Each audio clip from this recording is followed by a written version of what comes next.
그리고 원칙대로 함께 웅덩이 매매법 매수 타이밍 때 정해진 비중과 분할 매수 그대로 하신 분들입니다.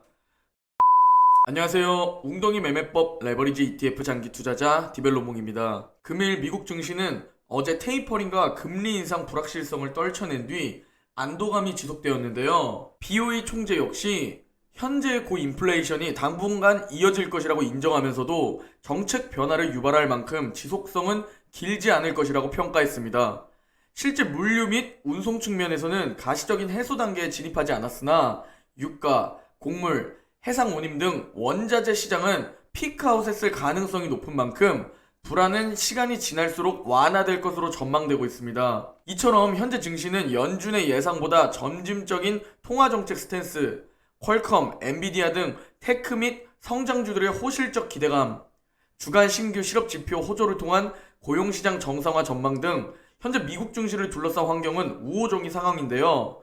이러한 요인들이 미국 증시의 연이은 신고가 랠리를 연출하게 만든 것은 사실이지만 증시가 과열된 측면이 있는 신호들도 많이 보이는 상황입니다. 단기적으로는 고점 부담감 누적에 따른 차익 실현 물량 등 수급적인 측면에서 미국 증시의 시장 변동성을 확대시킬 소지가 있다고 보이고요. 하지만 오늘 미국 증시는 주간 실업 지표 호조, 엔비디아, AMD, 퀄컴 등 주요 테크 기업들의 호실적 소식 등에 힘입어 대체로 상승 마감했습니다.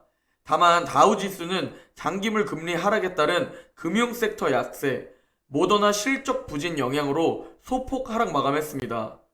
다우는 0.1% 하락, 나스닥은 0.8% 상승, S&P 500은 0.4% 상승 마감했습니다. 오늘 맵을 좀 살펴보면 위아래 색이 차이가 좀 나는데요. 전체적으로 윗동네는 초록초록한 모습을 보여주고 있고 아랫동네는 빨간 모습을 보여주고 있습니다.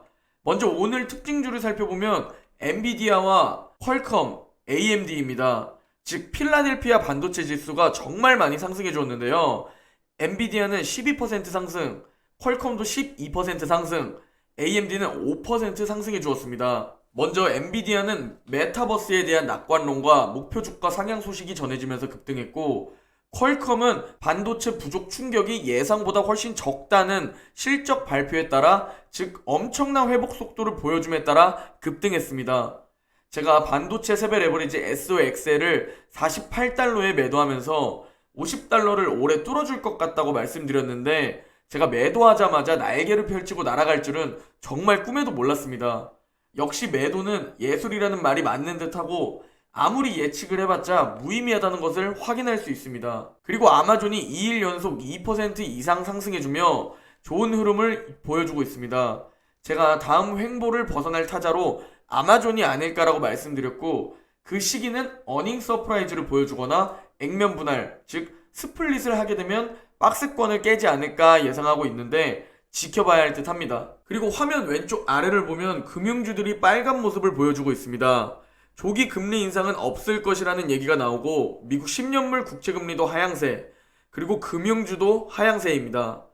내년까지 바라본다면 다시 올라오지 않을까 생각하고는 있습니다. 금일 미국 10년물 국채금리는 1.5대로 다시 내려와 주었습니다.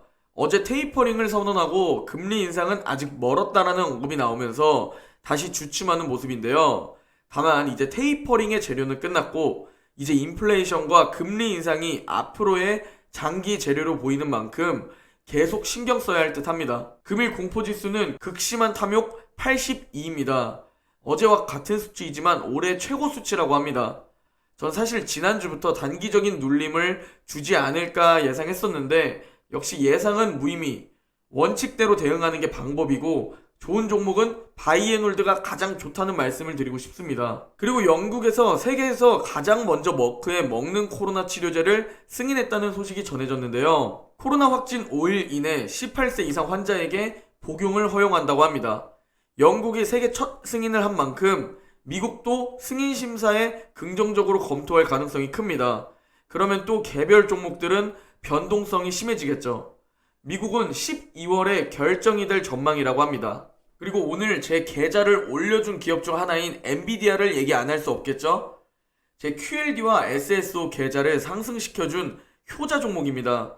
전 통찰력이 없기 때문에 QLD와 SSO에 올라타서 엔비디아, 애플, 구글, 마이크로소프트, 테슬라에 간접 투자하며 현재 매일매일 계좌 신고가를 갱신 중에 있습니다. 엔비디아는 먼저 페이스북이 쏘아올린 작은 공인 메타버스가 시장에서 관심을 가지기 시작하면서 메타버스 수혜주로 주목받으면서 12% 상승 마감했습니다.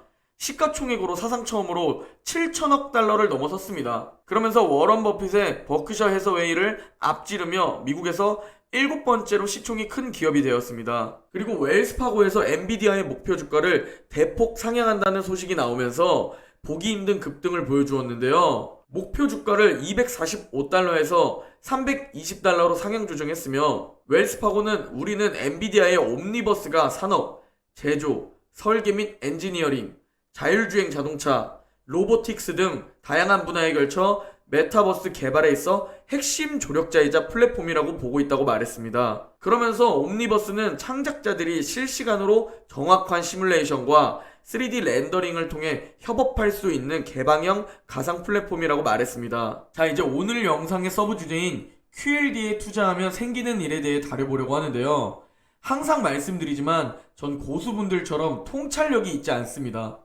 전 작년에 테슬라의 상승을 놓치지 않기 위해 엔비디아와 구글을 팔고 테슬라로 투자 자금을 옮겼습니다.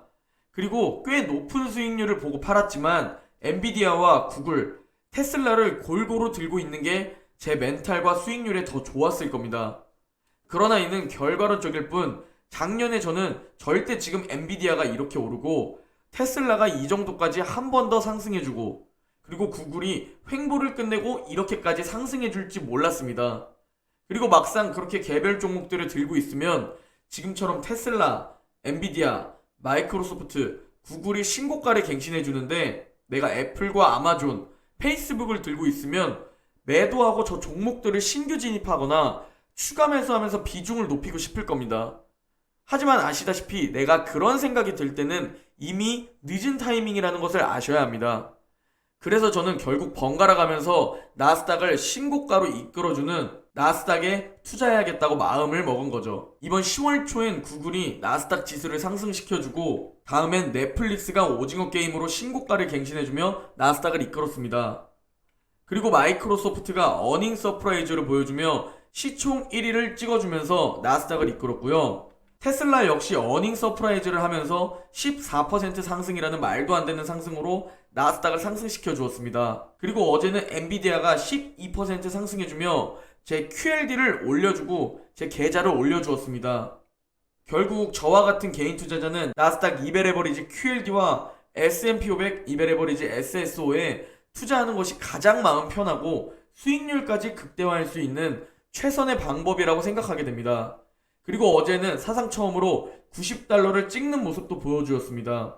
검은 원의 웅덩이가 이번 9월의 조정장입니다. 저 때만 하더라도 제가 매수 타이밍이 왔다고 원칙대로 매수하시라고 매일매일 영상을 올려드렸습니다. 방법까지 매일매일 설명해드리고 전 어제 어떻게 매수했는지까지도 다 설명드렸죠. 그리고 제 영상을 본 분들 중 원칙대로 실행을 해서 현재 수익을 보고 있는 분들과 아주 조금만 넣어서 아쉬워하시는 분들, 그리고 넣지 않고 오질 구간에서 이제야 웅덩이가 언제 오는지 기다리시는 분들, 이렇게 나뉘게 됩니다. 그리고 원칙대로 함께 웅덩이 매매법 매수 타이밍 때 정해진 비중과 분할 매수 그대로 하신 분들입니다. 웅덩이 매매법 프리미엄 멤버십 단톡방에 계신 분들의 수익을 몇 개 가지고 왔고 오른쪽에 QLD와 SSO는 제 계좌 현황인데요. 현재 모두 만족스러운 수익을 얻고 있습니다. 웅덩이 매매법 1차 매수 타이밍인 21선 터치는 자주 옵니다. 그리고 2차도 1년에 약 6번 정도는 오는 듯 합니다. 그리고 이번 9월과 같은 3차 매수 타이밍까지는 1년에 약 3번 정도밖에 오지 않습니다. 1년 동안 딱 3번 기회를 주는 겁니다.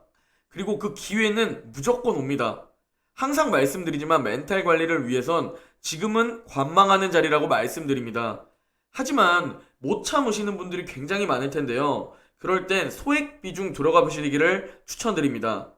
왜냐면 지금보다 더 오른다면 분명 제 탓을 할 수 있기 때문에 매수와 매도는 후회가 있더라도 본인 스스로 선택하는 게 좋습니다. 매번 저에게 TQQQ에 대해 물어보시는데 항상 말씀드리지만 결과론적일 뿐 20년 뒤 리먼급의 폭락이 오지 않았다면 TQQQ가 더 좋은 선택이고요. 20년 안에 리먼급의 폭락이 찾아왔다면 QLD가 더 좋은 선택이겠죠? 하지만 리먼급이 오지 않았다면 TQQQ가 수익률은 훨씬 높겠지만 QLD도 굉장히 높은 수익률일 겁니다.